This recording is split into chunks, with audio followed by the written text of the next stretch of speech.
Welcome to ECPSC studies. ഇന്ന് 7ാം ക്ലാസ്സിലെ 8ാമത്തെ പാഠമായ നവകേരള സൃഷ്ടിക്കായി എന്ന ചാപ്റ്ററാണ് ഞാനിവിടെ അറേഞ്ച് ചെയ്തിരിക്കുന്നത്. അതിലെ പറയുന്ന ആദ്യത്തെ സാമൂഹ്യ പരിഷ്കർത്താവ് വൈകുണ്ഠസ്വാമികളാണ്.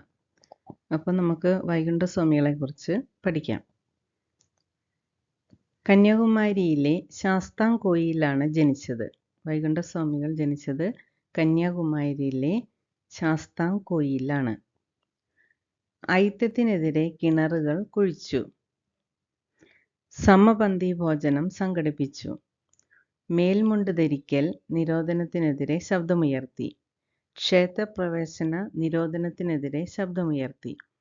സമത്വ സമാജം എന്ന സംഘടന സ്ഥാപിച്ചു. ചന്നാർ ലഹളയ്ക്ക് സ്വാമികളുടെ പ്രവർത്തനങ്ങൾ പ്രചോദനമായി. വേല ചെയ്താൽ കൂലി കിട്ടണം എന്ന സ്വാമികളുടെ നിലപാടും ജനങ്ങളെ സ്വാധീനിച്ചു. ബ്രിട്ടീഷ് ഭരണത്തോടുള്ള എതിർപ്പ് വെൺനീചഭരണം എന്ന പ്രയോഗത്തിലൂടെയാണ് അദ്ദേഹം പ്രകടിപ്പിച്ചത്. ഇത്രയുമാണ് ടെസ്റ്റിലെ വൈകുണ്ഠസ്വാമികളെ കുറിച്ച് പറഞ്ഞിരിക്കുന്ന സ്റ്റേറ്റ്മെൻറ്റ്സ്. ഇനി അദ്ദേഹത്തെക്കുറിച്ച് ഒത്തിരി വൺ വേർഡ് ക്വസ്റ്റ്യൻസ് ഉണ്ട്. അത് നമ്മൾക്ക് ഏതൊക്കെയെന്ന് നോക്കാം. വൈകുണ്ഠസ്വാമികൾ സ്ഥാപിച്ച ക്ഷേത്രങ്ങൾ അറിയപ്പെടുന്നത് എന്ത് പേരിലാണ്? നിഴൽ താങ്കൽ എന്ന പേരിലാണ് വൈകുണ്ഠസ്വാമികൾ സ്ഥാപിച്ച ക്ഷേത്രങ്ങൾ അറിയപ്പെടുന്നത്. വൈകുണ്ഠസ്വാമികളുടെ പ്രധാന ശിഷ്യൻ ആരാണ്? വൈകുണ്ഠസ്വാമികളുടെ പ്രധാന ശിഷ്യൻ തൈക്കാട് അയ്യ. വൈകുണ്ഠമല സ്ഥിതി ചെയ്യുന്നത് എവിടെയാണ്?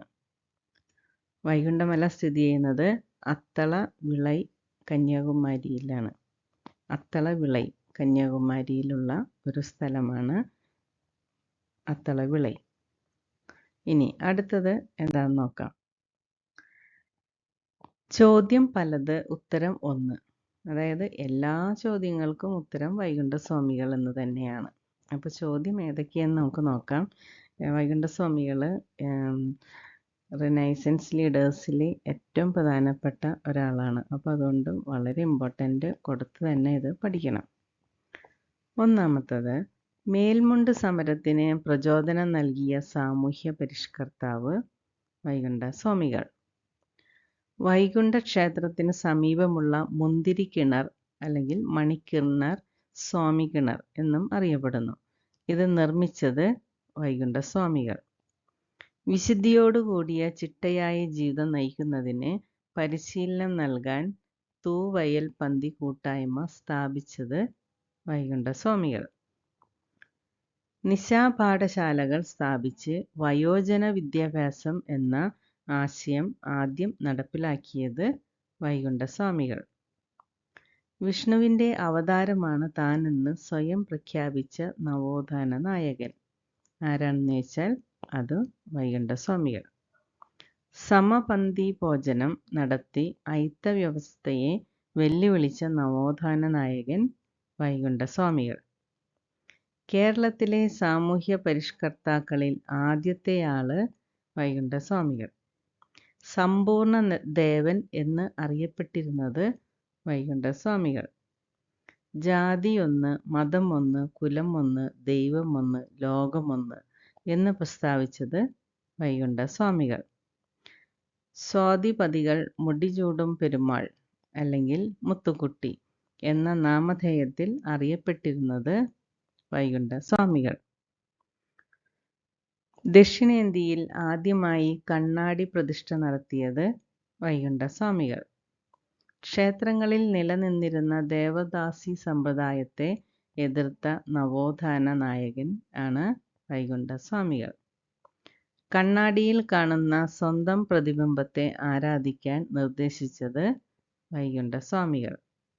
വേല ചെയ്താൽ കൂലി കിട്ടണം എന്ന മുദ്രാവാക്യം മുഴക്കിയത് വൈകുണ്ഠസ്വാമികൾ. ഇനി അദ്ദേഹത്തെക്കുറിച്ചുള്ള വിശേഷണങ്ങളാണ്. അദ്ദേഹം വിശേഷിപ്പിച്ച കാര്യങ്ങളാണ്. തിരുവിതാംകൂറിലെ ഭരണത്തെ നീചഭരണം എന്ന് വിശേഷിപ്പിച്ചത് വൈകുണ്ഠസ്വാമികൾ. തിരുവിതാംകൂറിലെ ഭരണത്തെ നീചഭരണം എന്ന് വിശേഷിപ്പിച്ചു. ഇനി ബ്രിട്ടീഷ് ഭരണത്തെ വെള്ളനീജന്റെ ഭരണം എന്ന് വിശേഷിപ്പിച്ചതും വൈകുണ്ഠസ്വാമികളാണ്. ബ്രിട്ടീഷ് ഭരണത്തെ വെള്ളനീജന്റെ ഭരണം എന്ന് വിശേഷിപ്പിച്ചത് വൈകുണ്ഠസ്വാമികൾ. ഇനി ബ്രിട്ടീഷ് ആധിപത്യത്തെ വെളുത്ത പിശാച് എന്ന് വിശേഷിപ്പിച്ചതും അദ്ദേഹം തന്നെയാണ്. അനന്തപുരത്തെ കറുത്ത നീചന്റെ ഭരണം എന്നും ബ്രിട്ടീഷ് ഭരണത്തെ വെണ്ണീച ഭരണം എന്നും വിശേഷിപ്പിച്ചത് വൈകുണ്ഠസ്വാമികളാണ്. വൈകുണ്ഠസ്വാമിയുടെ പ്രധാന കൃതികൾ: അഖിലത്തിരട്ട്, അമ്മാനെ അരുൾ, അരുൾനൂൽ. ഏതൊക്കെയാണ്? അഖിലത്തിരട്ട്, അമ്മാനെ അരുൾ, അരുൾനൂൽ. ഇനി വൈകുണ്ഠസ്വാമികളുടെ ജീവചരിത്രം ഏതാണ്? അഖിലം എന്നാണ് വൈകുണ്ഠസ്വാമികളുടെ ജീവചരിത്രം അറിയപ്പെടുന്നത്. ഹരിഗോപാലനാണ് എഴുതിയത്. അടുത്തത്, ഊഴിയം വേലയ്ക്കെതിരെ വൈകുണ്ഠർ ഉയർത്തിയ മുദ്രാവാക്യം ഏതാണ്? വേല ചെയ്താൽ കൂലി കിട്ടണം. ഊഴിയം വേലയ്ക്കെതിരെ വൈകുണ്ഠർ ഉയർത്തിയ മുദ്രാവാക്യമാണ് വേല ചെയ്താൽ കൂലി കിട്ടണം. ശുചീന്ദ്രൻ ക്ഷേത്രത്തിൽ കയറി ക്ഷേത്രം അശുദ്ധമാക്കിയ പരിഷ്കർത്താവ് ആരെന്ന് ചോദിച്ചാൽ അത് വൈകുണ്ഠസ്വാമികൾ. ശുചീന്ദ്രൻ ക്ഷേത്രത്തിൽ കയറി ക്ഷേത്രം അശുദ്ധമാക്കിയ പരിഷ്കർത്താവ് ആര്? വൈകുണ്ഠസ്വാമികൾ. വൈകുണ്ഠസ്വാമിയെ ശിങ്കാരത്തോപ്പ് ജയിലിൽ അടച്ച തിരുവിതാംകൂർ രാജാവ് ആര്? സ്വാതി തിരുനാൾ. വൈകുണ്ഠസ്വാമിയെ ശിങ്കാരത്തോപ്പ് ജയിലിൽ അടച്ച തിരുവിതാംകൂർ രാജാവാണ് സ്വാതി തിരുനാൾ. ഇനി ഓരോ സാമൂഹ്യ പരിഷ്കർത്താക്കളും സംഘടിപ്പിച്ച ഭോജനങ്ങളാണ് ഏതൊക്കെയെന്ന് നമുക്ക് നോക്കാം. തെറ്റിപ്പോവാതിരിക്കാൻ വേണ്ടിയിട്ടാണ് ഞാനത് കോളമാക്കി തിരിച്ചേക്കുന്നത്. സമപന്തി ഭോജനം, തൂവയിൽ പന്തി എന്നീ രണ്ട് സംഘടിപ്പിച്ചത് വൈകുണ്ഠസ്വാമികളാണ്. സമപന്തി ഭോജനം, തൂവയിൽ പന്തി. പന്തി ഭോജനം സംഘടിപ്പിച്ചത് തൈക്കാട് അയ്യ. തൈക്കാട് അയ്യയുടെയാണ് പന്തി ഭോജനം. മിശ്രഭോജനം സഹോദരൻ അയ്യപ്പൻ. മിശ്രഭോജനം സഹോദരൻ അയ്യപ്പൻ. പ്രീതി ഭോജനം വാഗ്ഭടാനന്ദൻ.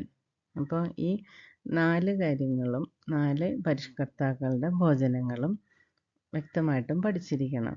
കൺഫ്യൂസ്ഡ് ആണ്, അത് ഭോജനം എന്ന് കാണുമ്പോൾ നമുക്ക് തെറ്റിപ്പോവും. അപ്പോൾ അതെല്ലാം കൂടി ഈ 4ഉം കൂടി ഒരു കോളത്തിലാക്കിയത് മാറിപ്പോവാതിരിക്കാൻ വേണ്ടിയിട്ടാണ്. വൈകുണ്ഠർ ആരംഭിച്ച മതമാണ് അയ്യാവഴികൾ. അയ്യാവഴികളുടെ ചിഹ്നം തീജ്വാലയേന്തിയ താമര. വൈകുണ്ഠസ്വാമിയുടെ പ്രധാന ശിഷ്യൻ തൈക്കാട് അയ്യ.